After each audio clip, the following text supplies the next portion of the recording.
To Birmingham for the Badger Army. It's fantastic to see so many people here. And it's wonderful to speak to you both as policy advisor for Care for the Wild, a charity I care deeply about, that's worked really hard on badgers, but also as a future chief executive of the Badger Trust as well. And thank you very much to all those who've been so kind in the support to the Badger Trust and for me taking on that role. It's a very, very important time that we meet here in Birmingham. We're not here just because we've decided it's a nice sunny day. We're here because this is the second largest city in our country, but it's also hosting the National Farmers Union Conference. They are electing their next president in the next few days, and we are sending a very, very strong message to them. Peter Kendall, the outgoing president, gambled everything, gambled the house, gambled the shirt on two things. This Badger Cull was going to be a success and that Owen Paterson was going to deliver it for him. Well, we know, don't we, that both of them have been a complete and utter disaster. No doubt in anyone's mind. Now, what we did over Christmas, all of us involved in this campaign went forensically through all the information that all of you have been so kind to help us get hold of. Freedom information requests, parliamentary questions to MPs, leaked documents from civil servants that had enough. We know this bloody Cull has cost an absolute fortune, probably in the best part of £10 million, to kill in the region of less than 2,000 badgers, £5,000 a badger. In Wales, we've only spent 1.2 million to vaccinate over 1,100 of those animals. That is an absolute shame on this nation that we've wasted money in that way on such a brutal, callous, cruel culling of wildlife that is not going to help anyone in terms of reducing bovine TB. We also know that the method they used to kill these badgers has been an absolute failure. Only 24% of badgers killed in Gloucestershire and Somerset in that 6 weeks were by free shooting. The vast majority were by cage trap teams, brought in civil servants at your cost to keep that cull alive. That is an absolute disgrace as well. We know that millions were spent on policing it. Over £2.4 million in Gloucestershire alone. Police coming in from all over counties in the area and wider. We're putting real pressure on police who have to do many things to protect our society to cover this disastrous political policy. And not only that, we now learn that all the information that was coming out of the Animal Health Veterinary Laboratory on the incidence of TB in the herds is completely wrong. Over the last 3 years, we probably overestimated the level of TB by 30% because of those mistakes.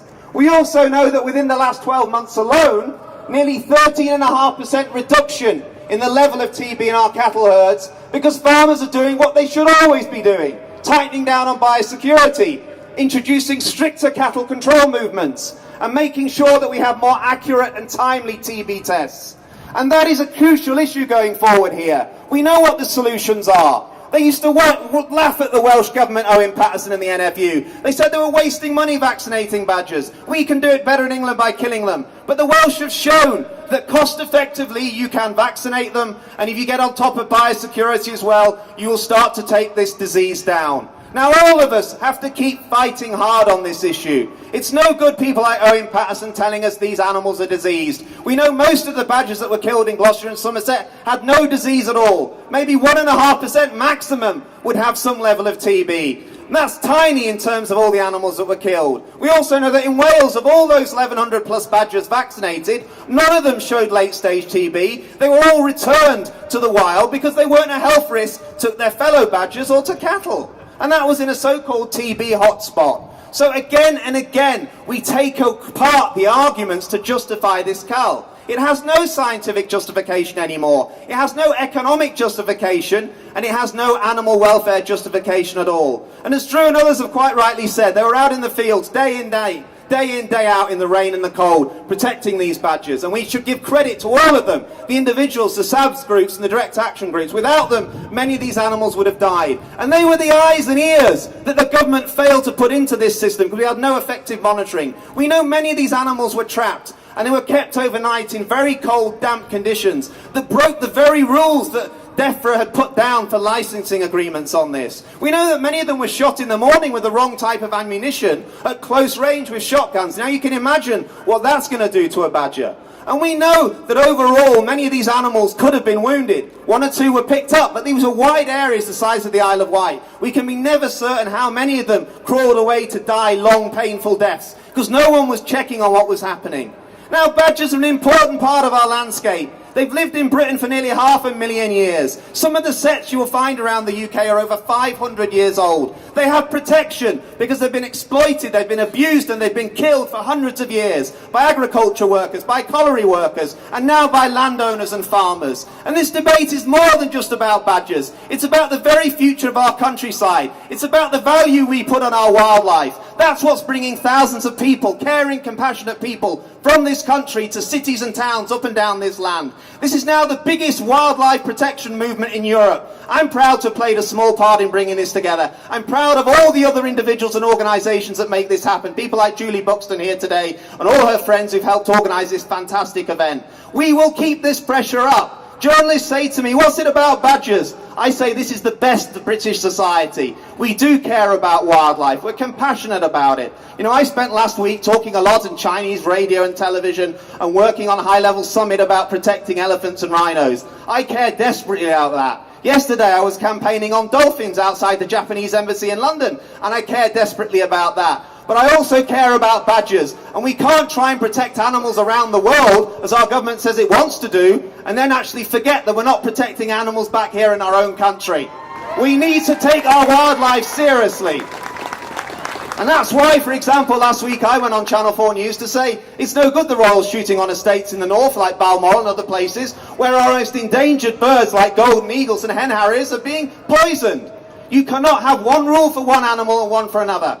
British wildlife is important. It's part of our landscape, it's part of our heritage, and British people care passionately about it. That's why there's 800,000 plus people in the Wildlife Trust. That's why the RSPCA started here, Compassion in World Farming started here, and charities like Care for the Wild and the Badger Trust started here. Because people like you came together, people like you care, and people like you matter. Now the politicians are waking up to this. In St Albans next week, we've got Anne Main, the Conservative MP, who's changed her mind, coming out and speaking publicly against this policy. We spoke to the Deputy Chief Whip in Parliament a few weeks ago, Conservative, who said to us, this is political poison, this Badger Cull policy.